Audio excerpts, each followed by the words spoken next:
Please subscribe and don't forget to press the bell icon to get notified whenever we upload a new video. नमस्कार, आप देख रहे हैं कच्चा चिट्ठा। मैं हूं आपके साथ प्रीति रघुनंदन। पाकिस्तान की ओर से जम्मू कश्मीर को फिर जलाने की साजिशें तेज हुई हैं। इससे पहले सेना के ऑपरेशन ऑल आउट से आतंकियों के हौसले पूरी तरह पस्त हो चुके थे, लेकिन इमरान की जीत की खबर मिलने के बाद पाकिस्तान में बैठे आतंकी आका एक बार फिर घाटी में अपना पैर फैलाने में जुट गए हैं। उनके हौसले इस कदर बुलंद हो गए हैं कि जैश ए मोहम्मद के सरगना मसूद अजहर ने अपने भतीजे को घाटी में भेजा है।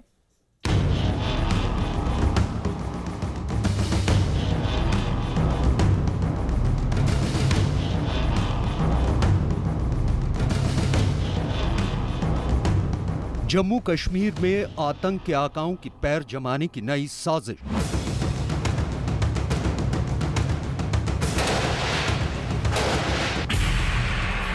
घाटी को लहूलुहान करने की आतंकियों की नई चाल।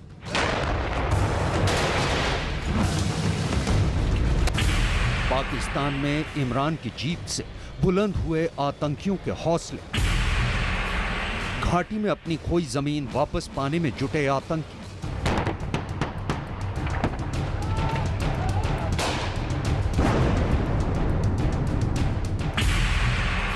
जम्मू कश्मीर में पिछले 2 साल से जारी सेना के ऑपरेशन ऑल आउट ने आतंकियों को पूरी तरह पस्त कर दिया है। सेना ने जिस तरह आतंक के सभी बड़े चेहरों को चुन चुन कर ढेर किया, उससे घाटी में आतंकियों की जड़ें हिल गई हैं। सेना की इस कार्रवाई से आतंकियों में इस कदर दहशत फैल गई है कि बचे हुए आतंकी भी जान बचाने के लिए गुफाओं में दुबक गए हैं, लेकिन अब वो अपनी खोई जमीन वापस पाने की एक और कोशिश में जुट गए हैं।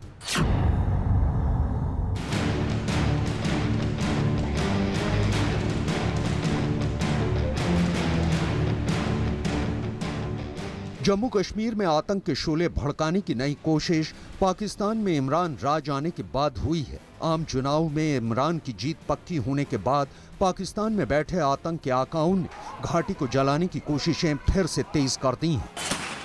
इस काम में उनका साथ पाकिस्तान सेना और ISI दे रही है, जिसने चुनाव में इमरान को कुर्सी पर बिठाने की मुहिम छेड़ रखी थी।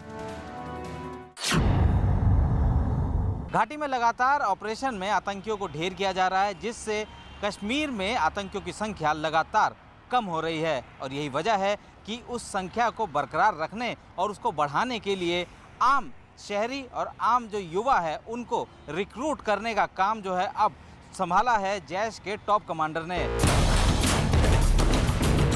घाटी में सेना के ऑपरेशन ऑल आउट से सबसे ज्यादा नुकसान आतंक के आका हाफिज सईद और जैश के सरगना मसूद अजहर को हुआ था, खासकर जैश के मसूद अजहर का। सेना ने पिछले साल 6 नवंबर को जम्मू कश्मीर के पुलवामा में जैश ए मोहम्मद के सरगना मसूद अजहर के भतीजे तलहा रशीद को ढेर किया था। भतीजे के ढेर होने के बाद से मसूद अजहर बुरी तरह से बौखलाया हुआ है। वो इसका बदला लेने के लिए बेचैन है, लेकिन घाटी में हमारे जवानों की मुस्तैदी की वजह से वो ऐसा करने की हिम्मत नहीं कर पा रहा था। लेकिन अब इमरान की सरकार आने के बाद उसके हौसले फिर से बुलंद हो गए हैं। उसने अपने दूसरे भतीजे की घाटी में घुसपैठ कराई है, जिसका नाम मोहम्मद उमर है, जो मसूद के बड़े भाई इब्राहिम अजहर का बेटा है। इसे घाटी में युवाओं की भर्ती की जिम्मेदारी दी गई है। इसके अलावा उसे तलहा की मौत का बदला लेने के लिए भी कहा गया है। मसूद अजहर के भतीजे का घाटी में दाखिल होना इस बात का सबूत है कि जैश एक बार फिर घाटी में अपनी जमीन मजबूत करने की कोशिश कर रहा है। हालांकि जानकारों के मुताबिक हमारे जवान उसे भी जल्द उसके अंजाम तक पहुंचा देंगे। भाई के बेटे के बजाय मैं तो चाहूँगा मसूद अजहर खुद आ जाएं, हाफिज सईद खुद आ जाएं, लखवी खुद आ जाएं। उनको खुद साफ तौर पे नज़र आ जाएगा कि India is not a banana Republic. ये सरकार ने फैसला कर लिया है कि इनफ इज़ इनफ। फैसला कर लिया है कि चाहे जो मर्जी पाकिस्तान भेजें, हम तो हर हालत में उनको अल्लाह के साथ जल्दी से जल्दी मिला देंगे। घाटी में मसूद अजहर का एक भतीजा ढेर हो चुका है, इसलिए उसने अपने दूसरे भतीजे को घाटी में दाखिल कराने से पहले उसकी सुरक्षा का कड़ा इंतजाम किया है। इसके लिए उसने जैश के 2 खूंखार आतंकी भी अपने भतीजे के साथ भेजे हैं, जिसमें जैश के कमांडर रऊफ के बॉडीगार्ड को मसूद के भतीजे के साथ भेजा गया है। रऊफ भी मसूद अजहर का भाई है, जिसके पुराने बॉडीगार्ड का नाम इब्राहिम है। इसके अलावा मसूद के भतीजे के साथ जैश का एक पुराना आतंकी भी है। माना जा रहा है कि अगले 6 महीने तक मसूद का भतीजा घाटी में वारदात की जगहों की रेकी करेगा। इसके अलावा वो नए युवाओं की भर्ती, उनकी ट्रेनिंग का इंतजाम करेगा। हालांकि जानकारों के मुताबिक अब इस साजिश का पर्दाफाश होने के बाद उन्हें अगले 1 महीने तक भी अपनी जान बचाना मुश्किल हो जाएगा। कितने दिन वहाँ पर रहेंगे मुझे पता नहीं है, लेकिन अधिकतर जो है अच्छे जो टेररिस्ट होता है वहाँ पर, उसकी लाइफ स्पैन जो है 1 महीने तक होती है, 1 महीने से ज़्यादा नहीं होती है। तो ये कुछ दिनों की बात है, अभी आप इनको सिक्योरिटी पर टारगेट करेंगे और इनको न्यूट्रलाइज करेंगे। एक भतीजे के ढेर होने के 10 महीने बाद ही मसूद अजहर का अपने दूसरे भतीजे को घाटी में भेजना उसकी बौखलाहट को दिखाता है। इससे साबित होता है कि कश्मीर के युवा अब उनसे नहीं जुड़ रहे हैं और कश्मीर में तेजी से अपनी जमीन खोने की वजह से उन्हें अपने रिश्तेदारों को भेजने के लिए मजबूर होना पड़ गया है। डेस्परेट हो रहे हैं क्योंकि अच्छे ऑपरेशंस हुए हैं, उसकी वजह से काफ़ी डेस्परेट हो रहे हैं कि कश्मीर के जो वायलेंस लेवल्स हैं, कश्मीर को उस बॉयल पे रखें। तो ये डेस्परेशन दिखाता है। इसका मुद्दा, उसका ये भी इंडिकेशन है कि हमारे जो ऑपरेशन सफल हो रहे हैं, हमारे लोग वहाँ पर सफल हो रहे हैं, हमारी गवर्नमेंट सफल हो रही है वहाँ पर गवर्नर रूल के नीचे खास तौर से, तो इसलिए वो वहाँ पर बढ़ाना चाहते हैं। इमरान खान के कमान संभालने के बाद पाकिस्तान में बैठे आतंकी संगठन घाटी में अपना पैर जमाने के लिए बुरी तरह से बेचैन है। इसके लिए वो अपने रिश्तेदारों को भी घाटी में भेजने का खतरा उठा रहे हैं। साथ ही वो घाटी में नए इलाकों की भी तलाश कर रहे हैं। जम्मू कश्मीर में अपनी खोई जमीन वापस पाने के लिए मसूद अजहर ने घाटी में अपने भतीजे को भेज दिया है, जबकि लश्कर और हिज्ब घाटी में अपना पैर जमाने के लिए एक नई रणनीति पर काम कर रहे हैं। इसके तहत आतंकी दक्षिण कश्मीर का इलाका छोड़कर उत्तर कश्मीर में अपना ठिकाना बनाने में जुटे हैं।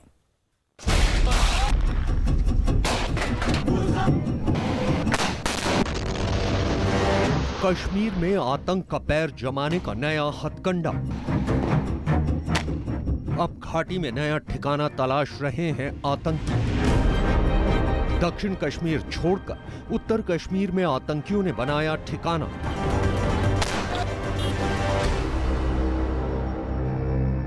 पाकिस्तान के आम चुनाव में इमरान खान की जीत से आतंकियों के हौसले इस कदर बुलंद हो गए हैं कि उनके शपथ ग्रहण से पहले ही घाटी में आतंक की साजिशें तेज हो गई।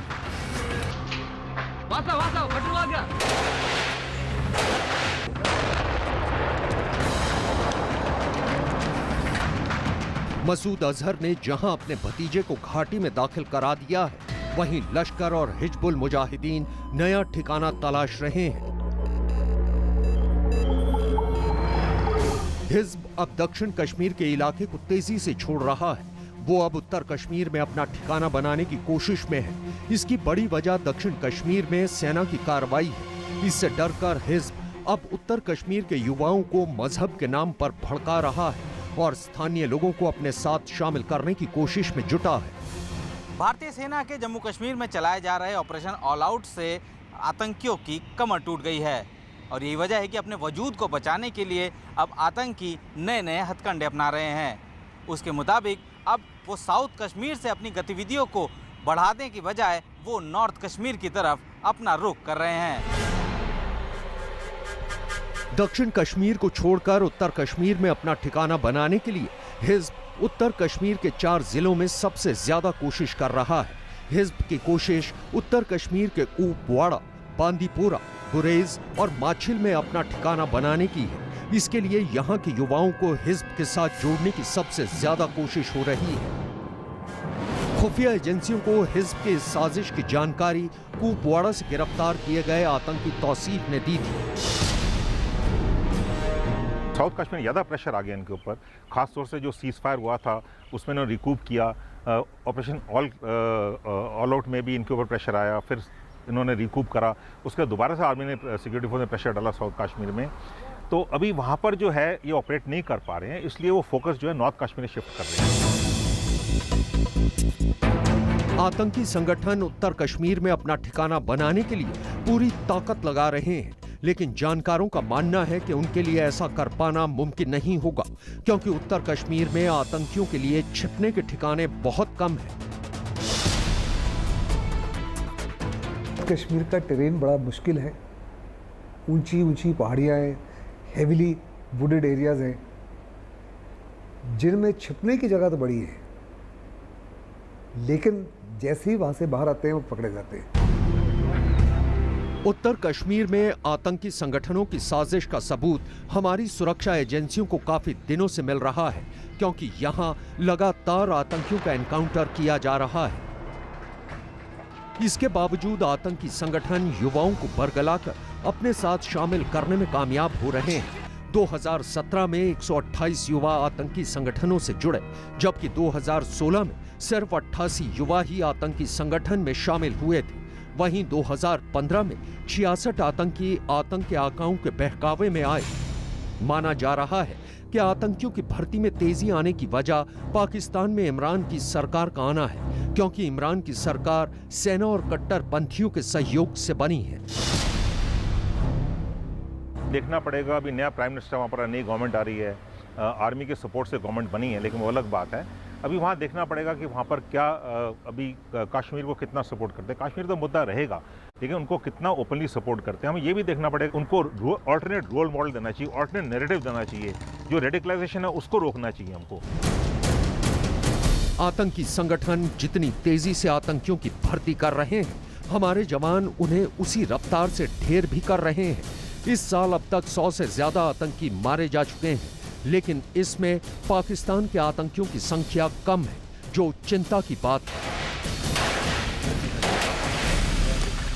जम्मू कश्मीर में आतंक के आकाओं की रणनीति में बदलाव होने के साथ साथ घुसपैठ की कोशिशें भी तेज हो गई हैं। सीमा पार पाकिस्तान की ओर से बने लॉन्च पैड में इन दिनों काफी हलचल देखी जा रही है।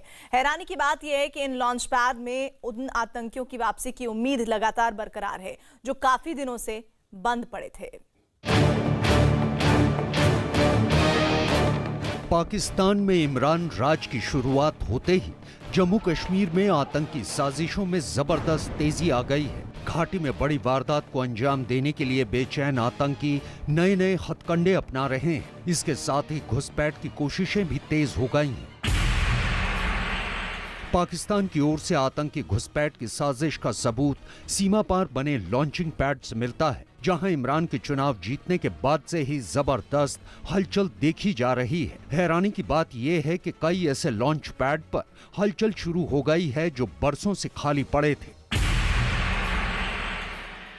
काम हो रहे इन्फिल्ट्रेट करने में, तो नए नए रूट ढूंढते हैं। ये उनकी पुरानी टैक्टिक्स है और हमें पता है इस टैक्टिक्स का, ये कि नहीं पता। और अभी भी जो कंटैक्ट हुआ है उसमें मेरे ख्याल से 4 या 5 आतंकवादी मारे गए हैं उसमें, और अगर वहाँ से आएंगे तो वहाँ भी हम न्यूट्रलाइज करेंगे उनको। तो ये तो है नहीं कि जीरो इन्फिल्ट्रेशन हो जाए, कुछ ना कुछ इन्फिल्ट्रेशन तो होगी ही होगी, क्योंकि जीरो इन्फिल्ट्रेशन पॉसिबल ही नहीं है। पाकिस्तान इन दिनों गंभीर आर्थिक संकट से गुजर रहा है। इमरान खान ने चुनाव जीतते ही विश्व बैंक से बड़ा कर्ज लेने का संकेत दिया था, लेकिन अमेरिका ने पाकिस्तान को कर्ज न देने की अपील की है। इसके बाद पाकिस्तान के पास अपनी अर्थव्यवस्था को बचाने के लिए आतंकवाद ही एक रास्ता बचा है।